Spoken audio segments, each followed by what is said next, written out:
قل لا أسألكم عليه أجرا إلا المودة في القربى صدق الله العظيم. قال الله تعالى في شان حبيبه إن الله وملائكته يصلون على النبي يا أيها الذين آمنوا صلوا عليه وسلموا تسليما. اللهم صل وسلم وبارك على حبيبك سيدنا ونبينا ومولانا محمد وعلى آله وأصحابه وأزواجه وذرياته وأهل بيته أجمعين. محترم بزرگوں، عزیز دوستوں، آج یہاں ہمارا جمع ہونا امام عالی مقام سید الشہداء سیدنا امام حسین و جمیع شہداء کربلا علیہ السلام کی یاد میں جمع ہونا ہے۔ سب جانتے ہیں کہ ماہ محرم الحرام میں نواسہ رسول اور خاندان رسول کے دیگر افراد اور امام حسین کے کئی ساتھی شہادت کا انہوں نے شرف پایا۔ یہ بات صرف اہل اسلام ہی نہیں بلکہ دیگر مذاہب کے لوگ بھی جانتے ہیں کہ ماہ محرم الحرام میں کیا ہوا۔ معزز بزرگوں، میں چند کلمات آپ حضرات کے سامنے عرض کرنے کی سعادت حاصل کرتا ہوں کہ سیدنا امام حسین رضی اللہ تعالی عنہ کون ہے اور آپ کا مقام اور مرتبہ کیا ہے اور ان سے محبت کرنے سے فائدہ کیا ہوتا ہے اور بغض رکھنے کا کیا انجام ہے، ان باتوں کو آج ہم دیکھتے ہیں۔ آقا دو جہاں محمد رسول اللہ صلی اللہ علیہ وآلہ وسلم جو ہمارے ایمان ہے بلکہ ایمان کی جان ہے، اگر سرکار مدینہ صلی اللہ علیہ وسلم سے محبت میں تھوڑی سی کمی ہو جائے تو نہ ہمارا عمل قبول ہے نہ ہماری عبادت قبول ہے، ساری چیزوں کو اللہ تعالی ہمارے منہ پر مار دے گا۔ یہ ہر کلمہ کو یہ بات جانتا ہے۔ سرکار دو عالم علیہ السلام نے ہم پر کتنے احسان نہیں فرمائے۔ سب سے بڑا احسان کہ آپ نے ہمیں ایمان عطا فرمایا، قرآن عطا فرمایا، اللہ کی معرفت عطا فرمائی۔ اللہ کے حبیب علیہ السلام نے جس کو جو ضرورت تھی وہ سب عطا فرمایا، مگر کوئی اجر طلب نہیں کیا، کوئی چیز کسی سے نہیں مانگا کہ میں تمہیں کلمہ پڑھاتا ہوں تم مجھے اس کے بدل پیسے دو، میں تمہیں قرآن دیتا ہوں اللہ کی جانب سے جو مجھ پر نازل ہوا اس کے بدلے میں تم مجھے کوئی دولت دو، پیسے دو یا جائیداد دو، کوئی چیز کا مطالبہ نہیں کیا، یہاں تک کہ دیگر انبیاء بھی نہیں کیے۔ اللہ کے حبیب علیہ السلام کو اللہ تعالیٰ نے فرمایا کہ اے محبوب آپ فرما دو، لوگوں سے کہہ دو۔ اور اللہ کے رسول کس کے سامنے یہ بات کہہ رہے ہیں؟ صحابہ کی مقدس جماعت ہے، ان کے سامنے یہ آیت نازل ہوئی۔ اللہ کے رسول علیہ السلام فرماتے ہیں لا اسألکم علیہ اجرم، اے لوگوں میں تم سے کوئی اجر نہیں مانگتا مگر ایک چیز کا طلبگار ہوں، ایک چیز مانگتا ہوں۔ کیا ہے یا رسول اللہ؟ فرمایا رسول اللہ نے الا المودۃ فی القربى، میرے اہل بیت میرے گھر والوں سے محبت کرو۔ صرف مجھ سے ہی محبت کرنا کافی نہیں ہے، صرف اللہ سے ہی محبت کرنا کافی نہیں ہے، صرف میرے پاس جو قرآن میں نے تمہیں دی ہے اسی پر ایمان لانا اور اسی سے محبت کرنا کافی نہیں ہے، بلکہ تم میری اہل بیت سے محبت کرو۔ جب یہ آیت نازل ہوئی سرور دو عالم صلی اللہ علیہ وسلم کے پاس صحابہ تشریف لائے۔ ابھی کسی کو نہیں معلوم کہ یہ کون لوگ ہیں جس سے محبت کرنے کا حکم دیا جا رہا ہے۔ اللہ کے رسول علیہ السلام سے صحابہ نے پوچھا یا رسول اللہ من هم الذین وجبت علینا مودتهم، اے اللہ کے رسول آپ ہمیں ذرا بتلائیے تو صحیح وہ کون لوگ ہیں جن کی محبت، جن سے محبت کرنا ہم پر فرض ہے، واجب ہے۔ اب اللہ کے رسول صلی اللہ علیہ وسلم نے ارشاد فرمایا وہ جن کی محبت تمہارے اوپر واجب کر دی گئی ہے وہ میری اہل بیت ہے، وہ میری محبت ہے، وہ علی کی محبت ہے، وہ میری بیٹی فاطمہ کی محبت ہے اور ان کے دو بیٹے حسن اور حسین کی محبت ہے۔ اللہ کے رسول صلی اللہ علیہ وسلم نے جب اس آیت کو سنا، جس طریقے سے صحابہ اکرام کو نماز روزے سے محبت تھی، قرآن سے محبت تھی، ویسی محبت اللہ کے رسول کے صحابہ رسول اللہ کے گھر والوں سے کیا کرتے تھے، رسول اللہ کے خاندان والوں سے کیا کرتے تھے۔ آئیے ہم دیکھتے ہیں کہ یہ اللہ کے رسول علیہ السلام کے گھر والوں کی کیا شان ہے اور کربلا والوں کی کیا شان ہے۔ بڑا احسان ہے کربلا والوں کا امت پر، بڑا احسان ہے، ہم ان کے احسان کو نہیں بھولنا۔ آج انہی کے تذکرے کر کے ہم اپنے ایمان کو اور دلا بخش رہے ہیں۔ ان کے تذکروں سے کیا ہوتا ہے؟ ہمارا ایمان مضبوط ہوتا اور ہمارے اندر بھی شہادت کا جذبہ پیدا ہوتا اور ہمارے اندر بھی دین پر چلنے کا اور اس کے اوپر استقامت کیسا رہنا وہ جذبہ ہمارے اندر پیدا ہوتا ہے۔ محترم بزرگوں، میں آپ سے عرض کروں، کون ہے اہل بیت رسول صلی اللہ علیہ وسلم؟ ہم سب نماز پڑھتے ہیں، 5 وقتہ نماز ہم پڑھتے ہیں۔ ہمارے پاس بعض گھروں میں مولوی صاحب آتے ہیں، بچوں کو ناظرہ قرآن پڑھاتے ہیں، قاعدہ پڑھاتے ہیں، اچھی بات ہے۔ قرآن مجید کی تعلیم حاصل کرنا کلمہ پڑھنے کے بعد مسلمان کے لیے لازم ہے کہ قرآن مجید کو پڑھا جائے، اس کو سمجھا جائے، اس پر عمل کیا جائے، اور بہت ضروری باتیں ہیں اس کے اندر۔ بغیر قرآن مجید کے ہماری ہدایت ناممکن ہے۔ اللہ کے رسول علیہ السلام جہاں اپنی امت کو قرآن عطا فرماتے ہیں، اس کے ساتھ اور ایک چیز عطا فرماتے ہیں۔ ہم یہ سمجھتے ہیں کہ اللہ پر ایمان لانا کافی ہے، رسول اللہ پر ایمان لانا کافی ہے، اور قرآن مجید کو پڑھ لینا اور اس کو سمجھ لینا یہ کافی ہے۔ درس تفسیر میں بیٹھ جانا اور قرآن مجید کے حلقے کرنا، دروس کرنا، ماہ رمضان شریف آئے تو نماز تراویح پڑھ لینا، یہ تو قرآن کا حق ادا کر دیا۔ اگر اللہ کے رسول علیہ السلام ایک موقع پر ارشاد فرماتے ہیں، بالکل صحیح حدیث ہے، رسول اکرم صلی اللہ علیہ وسلم حج کے موقع پر تمام صحابہ اکرام کے سامنے 1 لاکھ سے زائد لوگ ہیں، ایسا ہی میدان ہے، اس میدان بڑا میدان ہے، میدان میں اللہ کے رسول صلی اللہ علیہ وسلم فرماتے ہیں، اے لوگوں، میں 2 چیزیں تمہارے درمیان چھوڑے جا رہا ہوں۔ صحابہ سمجھ گئے کہ اب رسول اللہ تشریف لے جانے والے ہیں، اللہ کے رسول سے آگے ہماری ملاقات ہونے والی نہیں ہے۔ رسول اکرم کے صحابہ اکرام نے پوچھا کہ یا رسول اللہ وہ 2 چیزیں کون سی ہے؟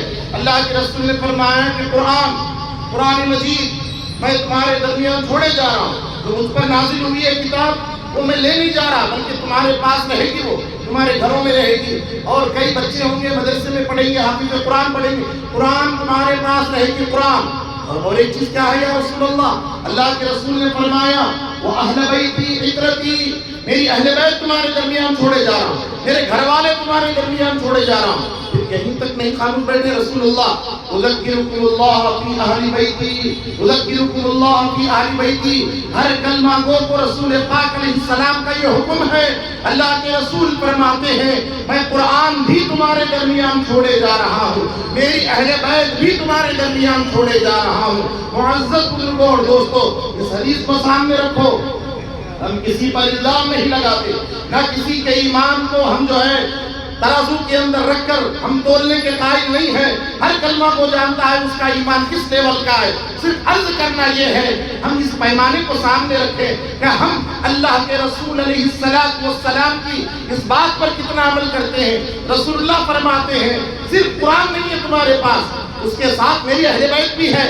اور یہاں تک خاموش نہیں بیٹھے، آقا ارشاد فرماتے ہیں قرآن اور اہل بیت یہ دونوں ایسے ساتھ رہیں گے، ساتھ چلتے رہیں گے۔ صحابہ کا دور ختم ہوگا، قرآن بھی رہے گا، اہل بیت بھی رہے گی۔ تابعین کا دور ختم ہوگا، صحابہ قرآن بھی رہے گا، اہل بیت بھی رہے گی۔ تابعین تابعین کا دور، یہاں تک کہ 1400 سال 1500 سال گزر گئے، قرآن بھی ہے اور اہل بیت بھی ہے، پھر کب تک یہ ساتھ رہیں گے؟ رسول اللہ فرماتے ہیں حتی یرد علی الحوض، یہ حدیث پاک کے الفاظ ہیں، رسول اکرم کے الفاظ ہیں۔ حضور فرماتے ہیں یہاں تک کہ میں اپنی امت کو حوض کوثر پر جب پانی پلانے بیٹھوں گا وہاں تک قرآن بھی رہے گا، اہل بیت بھی رہے گی۔ اے امت محمدیہ کے لوگوں، اے میرے آقا علیہ السلام کے غلاموں، میرے آقا کا کلمہ پڑھنے والوں، رسول اکرم صلی اللہ علیہ وسلم ہم سے یہ کہتے ہیں میں صرف قرآن نہیں دیتا، تمہیں میری اہل بیت بھی ساتھ میں دیتا ہوں، دونوں کے ساتھ وفاداری کرو۔ صرف تم قرآن کو تھام لو گے، میری اہل بیت کو چھوڑ دو گے، میری بات کو پورا ماننا نہیں ہوا. گویا کہ ایسا ہوا ایک شخص خالی لا الہ الا اللہ پڑھ رہا محمد رسول اللہ کو چھوڑ دیا, یا صرف ایک ساتھ محمد رسول اللہ کو پڑھ رہے لا الہ الا اللہ کو چھوڑ رہے. کیا اس کو پورا کلمہ بولتے؟ پورا کلمہ اسی کو کہتے ہیں جو لا الہ الا اللہ سے شروع ہو, محمد رسول اللہ پر ختم ہو. اسی طریقے سے آقا کی بات کو ماننا اسی کو کہتے ہیں. قرآن بھی پکڑنا, ساتھ میں اہل بیت کا دامن بھی تھامنا ضروری ہے. اور آپ دیکھیے یہ دونوں کو ساتھ ساتھ رکھا آقا صلی اللہ علیہ وسلم نے. ایک پیغام ہے, ایک دعوت فکر ہے, ایک دعوت دی جا رہی ہے یہاں سے کہ ہم جو ہے قرآن کو جتنا مانتے, کیا اہل بیت کو اتنا مانتے, کیا اہل بیت کے نام ہم کو معلوم. آج حفاظ کی تعداد بہت ہے, علماء کی تعداد بہت ہے, بڑے بڑے علماء اکرام منصب علم پر, منصب افتاء پر بیٹھے ہوئے ہیں, مگر اکثریت کی بات کر رہا ہوں. بہت سارے ایسے ہیں, آپ پوچھ لیجئے اچھا کیا آپ کو قرآن مجید کے پورے پاروں کے نام معلوم؟ بول دیں گے الف لام میم سیقول تلک الرسول لن تنالوا, پہلے پارے سے لے کر 30ویں پارے تک نام بول دیں گے. پھر پوچھیے آپ کتنے سورے ہیں قرآن مجید میں؟ بغیر تردد کے حافظ صاحب بولیں گے 114 صورتیں ہیں. اچھا صاحب زبر کتنے ہیں؟ اتنے ہیں. پیش اتنے ہیں, سب اتنے ہیں. قرآن مجید کا یہ معاملہ ہے. اب آئیے رسول اللہ کے دوسرے فرمان کی طرف. اچھا اس کے ساتھ رسول اللہ اور ایک چیز چھوڑ گئے تھے, اہل بیت. آپ ذرا بتلائیے اہل بیت میں کتنے افراد ہیں؟ کیا ہم کو معلوم؟ کیا ہم کو معلوم اہل بیت میں کتنے لوگ ہیں؟ ارے ہمیں اہل بیت کے اندر جو مخصوص ہے, جو پنجتن ہے, علی, فاطمہ, حسن و حسین, اگر کسی کے سامنے پنجتن کہہ دیا جائے تعجب سے دیکھتے ہیں کہ بھئی یہ کون ہے, یہ کون ہے. دیکھنے کی ضرورت نہیں ہے, معلوم ہونا. اگر کسی سے پوچھا جائے کہ ائمہ اہل بیت کے نام بتلائیے, آج اکثر علماء کو معلوم امام اعظم, امام مالک, امام شافعی, امام احمد بن حنبل, یہ امت کے عظیم امام ہیں, انہوں نے بڑی خدمت کی ہے, بے شک ان کی خدمت میں کوئی شک نہیں ہے, ان کے مقلدین بھی موجود ہیں. مگر رسول اکرم صلی اللہ علیہ وسلم کی اہل بیت کو ائمہ اہل بیت کہتے ہیں, جو آپ کے اہل بیت میں آگے چلے. کیا معلوم ہے آج ہمارے بچے کو معلوم کہ امام حسن, امام حسین, پھر ان کے شہزادے حضرت امام زین العابدین, پھر کیا معلوم ہم کو ان کے شہزادے امام محمد الباقر, پھر ان کے شہزادے جنہوں نے امت کے اندر روحانیت کو پھیلایا امام جعفر صادق, پھر ان کے شہزادے حضرت امام موسیٰ کاظم, پھر امام علی رضا, امام تقی, امام نقی, حسن عسکری. یہ اتنے کون ہیں؟ یہ ائمہ اہل بیت, ان کے نام بھی ہم کو معلوم ہونا چاہیے. جس طریقے سے دنیا داروں کے ہمیں نام معلوم ہوتے, یہ اہل بیت رسول اللہ کے خاندان کے لوگوں کے نام بھی ہم کو معلوم ہونا. اس سے ہوگا کیا صاحب, فائدہ کیا ہے, اس سے ہم کو ملتا کیا؟ اہل بیت کے اطہار سے, اہل بیت کے اطہار سے محبت کرنے سے ہم کو ملتا کیا؟ آئیے میں آتا ہوں فرائض کی طرف, فرائض کی طرف. جو آقا دو جہاں محمد رسول اللہ صلی اللہ علیہ وسلم نے ہمیں قرآن دیا, قرآن کی تفسیر کر کے بتلایا آقا علیہ السلام نے. نماز فرض ہے, نماز فرض ہے, 5 وقت نماز پڑھنا ضروری ہے. ہر نماز میں ہر مسلمان کو نماز آتی ہے پڑھنا. بعض تہجد گزار بھی ہیں, بعض 5 وقتہ ہیں, بعض صرف جمعہ کو جمعہ پڑھنے والے ہیں, بعض 5 وقتہ پڑھنے کے ساتھ ساتھ نفل بھی نہیں چھوڑتے, سنت بھی نہیں چھوڑتے, تمام نمازیں پڑھتے. بہت اچھی بات ہے, مستحسن ہے, پڑھنا چاہیے. آپ ان سے پوچھیے جناب آپ کی نماز ختم کب ہوتی ہے؟ وہ کہیں گے نماز ختم کرنی شروع کرنے کے لیے تکبیر پڑھنا پڑتا ہے, سلام پھیرنے جب پھر دیتے ہیں تو نماز ختم ہوتی ہے. اچھا جب آپ قاعدے میں بیٹھتے ہیں تو کیا پڑھتے ہیں؟ تو کہتے ہیں کہ صاحب ہم کو سکھایا گیا ہم تشہد پڑھتے ہیں. تشہد میں کیا ہوتا ہے؟ تشہد میں آقا دو جہاں صلی اللہ علیہ وسلم پر ہم سلام بھیجتے ہیں. السلام علیکہ ایھا النبی, نبی کی بارگاہ میں ہم بیٹھ کر ادب سے سلام عرض کرتے ہیں. تشہد میں سلام ہے, سب کو معلوم. آپ نہیں پڑھیں گے تشہد کا ایک لفظ بھی آپ چھوڑیں گے تو واجب چھوٹ جاتا, نماز ہوتی ہی نہیں, سجدہ سو کرنا پڑتا ہے, مسئلہ ہے. اس کے بعد کیا پڑھتے ہیں؟ اس کے بعد پڑھتے ہیں اللہم صلی علی محمد وعلى آل سیدنا محمد کما صلیت علی ابراہیم. آپ پوچھئے یہ کیا ہے؟ یہ بولے درود شریف ہے. اس پر درود شریف پڑھ رہے ہیں؟ بولے رسول اللہ پر درود شریف پڑھ رہے ہیں. رسول اللہ پر اگر درود شریف پڑھ رہے ہو تو صرف رسول اللہ پر پڑھو. پھر رسول اللہ کے ساتھ یہ آل محمد کون ہے؟ اب یہاں پر سوچنے پر ہم مجبور ہو جانا کہ سوچنا کہ اللہم صلی علی محمد تو ٹھیک ہے, پھر آل محمد کیا ہے؟ اب یہاں پر ہم کو سوچنا پڑے گا. یہ آل محمد کوئی اور نہیں, یہ خاندان مصطفیٰ کے لوگ ہیں. یہ آل محمد کوئی اور نہیں, یہ فاطمہ ہے, علی ہے, حسن ہے, حسین ہے, پھر قیامت تک آنے والی ان کی اولاد ہے، یہ ہے آل محمد۔ جب اب نماز پڑھنا تو نماز میں درود پڑھنا، جس طریقے سے صلی علی محمد پر تصور رسول اللہ کی طرف لے جانا۔ اب آل محمد میں تصور کربلا والوں کا لانا، اب تصور اولیاء اللہ کا لانا، اب تصور پیدا ہونے والے قیامت تک اہل بیت رسول اللہ کا لانا۔ اچھا، اہل بیت کے ساتھ وابستہ ہونے سے ہوتا کیا ہے، نہیں ہونے سے کیا ہوتا ہے؟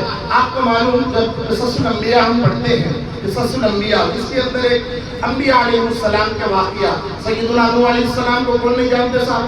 سیدنا نوح علیہ السلام، نوح نبی اللہ کے نبی ہیں، حضرت نوح علیہ نبینا علیہ السلام۔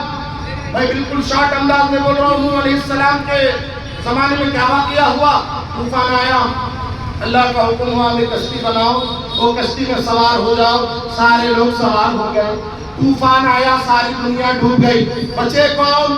بولے وہ لوگ بچے جو کشتی نوح میں سوار ہو گئے۔ جو کشتی نوح میں سوار ہو گئے وہ بچ گئے، جو کشتی میں نہیں چڑھے وہ ڈوب گئے، ختم ہو گئے۔ ٹھیک ہے صاحب، اب اس چیز کو آپ نے ذہن میں رکھتے ہوئے آئیے آقا دو جہاں محمد رسول اللہ صلی اللہ علیہ وسلم مثال کیسی دے کر سمجھاتے ہیں۔ ہمارے آقا صلی اللہ علیہ وسلم فرماتے ہیں، میری اہل بیت کی مثال۔ میری اہل بیت کیا ہے؟ میری اہل بیت کو صرف آپ افراد مت سمجھو، صرف وہ اشخاص مت سمجھو، صرف وہ شخصیت مت سمجھو، ان کا مقام دیکھو۔ میری اہل بیت کی مثال ایسی ہے جیسے سیدنا نوح علیہ السلام کی کشتی۔ پوچھا گیا یا رسول اللہ وہ کیسے؟ جس طریقے سے طوفان نوح آیا، جب طوفان نوح آ جائے تو جو کشتی میں سوار ہوا وہ نجات پایا، یعنی وہ نوح علیہ السلام کے دامن کو تھاما اور کشتی میں سوار ہوا۔ اسی طریقے سے میری اہل بیت نوح علیہ نبینا علیہ السلام کی کشتی کی طرح ہے کہ اگر تم ان سے وابستہ ہو جاؤ گے تو تم بھی بدعقیدگی کے گڑھے میں نہیں گرو گے، بلکہ تم بھی نجات پالو گے۔ جس طریقے سے کشتی میں سوار ہونے والے نجات پائے، میری اہل بیت کی کشتی میں، ان کی عقیدت کی کشتی میں، ان کی محبت کی کشتی میں اور ان سے تعلق کی کشتی میں اپنے آپ کو سوار کر لو گے۔ جس طریقے سے حضرت نوح کی قوم بچ گئی تو امت محمدی کے لوگ بھی بچ جائیں گے۔ کہ آج ہم اہل بیت کی کشتی میں سوار ہیں، یہ ہم سوچنا، میری آواز جہاں تک جا رہی ہے سب کے لیے پیغام، جس طریقے سے اہل بیت رسول کو آقا نے کشتی قرار دیا، کیا ہم اس کشتی میں سوار ہیں؟ نہیں سوار ہیں تو آ جاؤ، سوار ہو جاؤ۔ ابھی طوفان نہیں آیا، ابھی وہ دن نہیں آئے، اس سے پہلے کہ طوفان آ جائے اور جو ہے گڑبڑ ہو جائے، اس سے پہلے آ جاؤ، اہل بیت رسول کی کشتی میں آ جاؤ۔ اور کہاں ملے گی صاحب یہ کشتی؟ آپ کشتی بولے ملتی کا؟ آئیے ہم آپ کو بتلاتے ہیں۔ کشتی سے مراد یہ استعارے کی زبان ہے، یہ مثال کی زبان ہے۔ اگر آپ کو پنجتن پاک نہیں ملے مگر رسول پاک کا فرمان تو ہمارے سامنے ہے کہ قرآن اور اہل بیت دونوں ساتھ چلیں گے۔ اب آپ دیکھیے، قرآن بھی چل رہا ہے، 12 اماموں کا زمانہ بھی چل رہا ہے، قرآن مجید بھی زمانے میں موجود ہے، اہل بیت کی کشتی کے ایک فرد حضرت غوث الاعظم دستگیر موجود ہے۔ اگر قرآن موجود ہے تو ساتھ میں خواجہ خواجگاہ حضرت غریب نواز کی ذات موجود ہے۔ ایک دو نہیں، 99 لاکھ لوگوں نے اپنے آپ کو بدعقیدگی کے گڑھے میں جانے سے بچایا۔ بولے تم کیسا بچے؟ ہم حضرت معین الدین کی کشتی میں سوار ہو گئے۔ اور وہ کشتی کیا ہے؟ وہ اہل بیت ہے۔ غریب نواز کو دیکھو کون ہے؟ ان کا تعلق کربلا والوں سے ہے۔ آئیے دکن کی طرف، اے دکن والوں تم بھی تو گڑھے میں گر رہے تھے، تم کیسے بچے؟ وہ بولیں گے ہمارے پاس گلبرگہ کے راجہ حضرت قطب دکن بندہ نواز کشتی نوح کی طرح آئے تھے اور آئے ہمیں ایمان دے گئے، ہمارا ایمان بچا گئے اور ہمارا اسلام بچا گئے۔ ایسے بچتے لوگ یہاں تک پہنچے ہیں۔ اگر قرآن ہے تو خدا کی عزت و جلال کی قسم اہل بیت بھی ہے، ورنہ آقا کا فرمان غلط ہو جائے گا اور قیامت تک قرآن رہے گا اور اہل بیت رسول بھی رہیں گے۔ اے مسلمانوں، اے میری قوم کے لوگوں، قرآن کو بھی تھامو، اہل بیت رسول کو بھی تھامو۔ نماز پڑھو تو آقا کا تصور لا کر درود پڑھو اور آقا علیہ السلام کے اہل بیت کو بھی تصور میں لاؤ. اب میں آ رہا ہوں اور قریب آ رہا ہوں. حیدرآباد دکن والوں سے آپ پوچھئے آپ کیسے بچ گئے؟ کوئی کہے گا ہمارے پاس یوسف بابا شریف بابا تشریف لائے تھے, ہم ان کا دامن پکڑ کر بچ گئے. کوئی کہے گا حضرت شاہ قاموس, کوئی کہے گا پہاڑی شریف میں جو بزرگ ہیں ان کا دامن ہم نے تھام لیا. عادل آباد والوں اپنی قسمت پر ناز کرو, ہمارے پاس بھی کربلا سے تعلق رکھنے والے ان کے خاندان کے ایک چشم و چراغ موجود ہے, زیادہ دور نہیں, جن کو دنیا شہنشاہ عادل آباد حضرت راجن شاہ ولی کہتی ہے. کربلا کا فیض چاہتے ہو چلے جاؤ چاندہ شریف, تم جاؤ گے چاندہ تمہیں کربلا کی ہوائیں آئیں گی, تمہیں کربلا نجف کی وہاں پر ہوائیں آئیں گی. بالکل یہ کوئی جو ہے لفظی بات نہیں عرض کر رہا ہوں, جس کا دامن تھامو گے وہ لے جا کر برابر پہنچائے گا, بالکل پہنچائے. اور راجن شاہ ولی کون ہے؟ یہ وہی اہل بیت رسول کے ایک فرد فرید ہے جو امت مسلمہ کو بدعقیدگی کے دلدل سے بچا رہے ہیں اور ان کی ایمان کی حفاظت کر رہے ہیں. لہذا محترم بزرگوں, ایک روایت آپ حضرات کے سامنے عرض کروں. دیکھیے محبت سے کیا ملتا. آقا علیہ السلام نے کیا فرمایا کہ تم بدعقیدہ نہیں بنو گے, میری اہل بیت کی کشتی میں سوار ہوگے.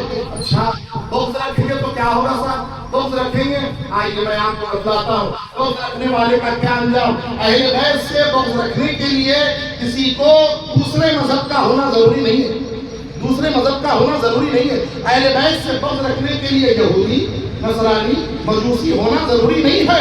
اہل بیت سے بغض رکھنے والے کلمہ پڑھنے والے بھی ہوتے ہیں. حدیث پاک کے مطابق میں بالکل ثابت کروں گا, حج کرنے والے بھی ہوں گے, عمرہ کرنے, ارے کہاں بولے صاحب, حج کرنے والا عمرہ کرنے والا, ایسا کیسا ہو سکتا ہے؟ یہ آقا کی بارگاہ میں آقا دو جہاں صلی اللہ علیہ وسلم ارشاد فرماتے ہیں, ایک صاحب حج گئے, حج کو گئے, مطاف میں طواف پہ طواف کر رہے ہیں, کتنی سعادت کی بات ہے, مکہ پہنچنا ہی سعادت کی بات ہے. ایک صاحب ابھی مکہ گئے بھی نہیں, گل پوشیوں پہ گل پوشیاں, مٹھائیاں پر مٹھائیاں. کہاں جا رہے ہیں؟ بولے عمرے کو جا رہے ہیں. کیوں جا رہے ہیں آپ عمرے کو؟ اللہ کا گھر دیکھنے کے لیے جا رہا ہوں. بہت اچھی بات, ہمارے لیے بھی دعا کرنا. بولتے نہیں بولتے, آپ بولتے ہیں, بہت اچھی بات. اور کہاں جا رہے ہیں؟ آقا کی بارگاہ میں جا, ہمارا سلام اور قدم بوسی عرض کرنا. بولتے ہیں ٹھیک ہے. ایک صاحب گئے, مکہ مکرمہ پہنچ گئے, احرام کی حالت میں ہیں, مطاف میں پہنچ گئے, خانہ کعبہ سامنے ہے, کعبے کی یہ عظمت ہے, جب کعبے کو کوئی ایک بار دیکھے, دیکھتے ہی اس کی دعا جو مانگے قبول ہوتی ہے. یہ کعبے کی عظمت ہے. اب آقا فرماتے ہیں صاحب گئے مطاف میں, طواف کر لیے, بھیڑ بہت ہے, جاتے جاتے جاتے نزدیک حجر اسود کے پاس چلے گئے. پورا کعبہ مقدس ہے صاحب, پھر اس میں مطاف مقدس, پھر خانہ کعبہ عظمت والا, پھر خانہ کعبہ کے 4 کونے ہیں, ایک رکن یمانی ہے, رکن عراقی ہے, ایک حتیم ہے, پھر ایک حجر اسود ہے, منتظم ہے. یہ دروازے سے لے کر جو حجر اسود کا جو حصہ ہے اس کو منتظم بولتے ہیں. منتظم اس لیے بولتے ہیں کہ آقا دو جہاں صلی اللہ علیہ وسلم اس کو اس طریقے سے اپنے وجود پاک کو آقا ایسے لگا کر چونتے تھے. کس کو؟ خانہ کعبہ کو. اور کعبے کی عظمت اس لیے نہیں کہ وہ کعبۃ اللہ ہے, کعبے کی عظمت اس لیے ہے کہ اس کو رسول اللہ نے چھوا ہے. اگر میرے آقا نہ چھوتے کعبۃ اللہ کو, کعبۃ اللہ عظمتوں والا نہ ہوتا. بالکل پکی بات ہے. آقا ارشاد فرماتے ہیں صاحب کیا کیے, روزے کی حالت میں بھی ہیں, احرام بھی باندھے ہوئے ہیں, ان کا انتقال کہاں ہو رہا؟ حجر اسود کے پاس ان کا انتقال ہو گیا. کون آیا ان کو کہ بھائی انتقال ہو گیا اپنا رشتہ دار کا. کہاں انتقال ہوا؟ بولے ہوٹل میں نہیں ہوا, مسجد احرام میں نہیں ہوا, احرام کی حالت میں تھے, مطاف میں تھے, سامنے حجر اسود تھا, ملتزم بھی تھا, اور احرام کی حالت میں پڑھتے پڑھتے انتقال ہو گیا. آقا دو جہاں صلی اللہ علیہ وسلم ارشاد فرماتے ہیں, بہت اچھی بات ہے, اس کی موت تو اچھی ہے, ہمارے اور آپ کے لیے تو بہت اچھی بات. ہم گھر والوں کو بولتے فکر مت کرو, وہ نیت کرتے ہی بخشے گئے, اب تو وہاں انتقال ہوا. مگر آقا ارشاد فرماتے ہیں اگر وہ ایسا مرنے والا, اتنی عظمت کے ساتھ, اس میں اتنی مقدس مقام پر مرنے والا, اگر اس کے دل میں کہیں نہ کہیں میری اہل بیت کا بغض ہے, میری اہل بیت سے نفرت ہے, علی, فاطمہ, حسن, حسین کی محبت اس کے دل میں نہیں ہے, رسول اکرم فرماتے ہیں وہ دوزخ میں ہے. اللہ بچائے اس بدعقیدگی سے ہمارے کو. کیا صاحب پھر یہ امتیاز کیا ہے, پھر پیمانہ کیا ہے نجات کا؟ نہ نجات کا پیمانہ کعبۃ اللہ کی طرف سفر کرنا ہوا, نہ نجات کا پیمانہ مطاف میں طواف کرنا ہوا، نہ نجات کا پیمانہ، نجات کی دلیل حجر اسود کو چومنا ہوا، یہ کیا ہے؟ بولے پنجتن کا دامن پکڑنا نجات کا پیمانہ، رسول اکرم کے خاندان والوں سے محبت کرنا محبت ہے۔ آجا تیرا مطاف بھی قبول ہے، تیرا حجر اسود کو چومنا بھی قبول ہے، بلکہ تیرا حج بھی قبول ہے۔ یہ میں نہیں کہتا، یہ نبیوں کے سردار حبیب کردگار فرماتے ہیں۔ اور ہر کلمہ کو، ہر کلمہ پڑھنے والے کو ذرا غور کرنا، گھر میں جا کر غور کرنا، آخر یہ کون ہے بھئی اہل بیت؟ یہ پنجتن ہم آ کر کوئی نیا سبق نہیں پڑھا رہے، خانقاہ محمدی کا پیغام یا ہمارا پیغام کوئی نیا نہیں ہے، تھوڑا سا سبق بھول گئے تھے، اس کو یاد دلا رہے ہیں، اس لیے پروگرام کا نام یاد حسین ہے۔ یاد حسین، تھوڑا سا ایسا گرد جمع ہو رہی تھی، اس کو صاف کر کے دوبارہ ذہن میں، دل میں ڈال دینا۔ کہیں سب محبت کرتے، کسی پر الزام نہیں ہے، کوئی بول سکتا میں روز رکھتا ہوں اہل بیت سے، نہیں صاحب، جب محبت کرتے ہیں تو محبت کا اظہار بھی ہونا۔ آئیے اسی آیت کی طرف آتا ہوں، آقا فرماتے ہیں اِلَّا الْمَوَدَّةَ فِي الْقُرْبَى، میری اہل بیت سے مودت کرو۔ کیا کرو بھائی؟ مودت۔ یا رسول اللہ محبت نہیں کرنا، نہیں، محبت نہیں، محبت چھوٹی چیز ہے، محبت بڑی چیز ہے۔ محبت دل میں بھی ہو چل جاتا، محبت دل میں ہو چل جاتا، دماغ میں ہو چلتا، مگر مودت میں ایسا نہیں ہونا۔ مودت میں پروگرام کرنا پڑتا ہے، مودت میں پروگرام میں آنا پڑتا ہے، مودت میں ذکر حسین سنانا پڑتا ہے، سن کر سبحان اللہ بولنا پڑتا ہے۔ یہ مودت ہے، مودت ہونا کس سے؟ اہل بیت رسول صلی اللہ علیہ وآلہ وسلم سے جب مودت ہمارے دل میں ہوگی تبھی ہماری نجات ہوگی۔ اور ایک حدیث میں حضور پاک علیہ السلام ارشاد فرماتے ہیں کہ دیکھو میں ایک شجر ہوں، میں ایک شجر نبوت ہوں، میں ایک شجر ہوں، درخت ہوں۔ رسول اللہ اپنا تعارف فرماتے ہیں، اور فاطمہ میری بیٹی فاطمہ سلام اللہ علیہا اس درخت، اس شجر نبوت کی ٹہنی ہے۔ پھر اس کے بعد علی کیا ہے؟ اس کو شگوفہ ہے، علی شگوفہ ہے، حسن اور حسین اس درخت کے پھل ہیں۔ پھر آقا ارشاد فرماتے ہیں میرے اہل بیت سے محبت کرنے والے وہ درخت کے پتے ہیں، وہ درخت کے پتے ہیں۔ پتا جب تک درخت سے جڑا ہوا رہا ٹھیک ہے، جس دن درخت سے کٹ گیا پیلا پڑ جاتا، ختم، اس کا کوئی کام نہیں رہتا۔ اس لیے اپنے آپ کو شجر نبوت، اہل بیت رسول کے شجر سے اپنے آپ کو منسلک رکھنا، یہی پیغام ہے۔ امید کرتا ہوں کہ میری بات سمجھ میں آئی ہوگی۔ اللہ تعالیٰ ذکر حسین کو کرنے کو قبول فرمائے، اہل بیت رسول سے سچی محبت وابستگی رکھنے کی توفیق عطا فرمائے، اور اس مجلس کو اپنی بارگاہ میں قبول فرمائے۔ وصلی اللہ تعالی وسلم علی خیر خلقہ سیدنا محمد وآلہ وصحبہ اجمعین۔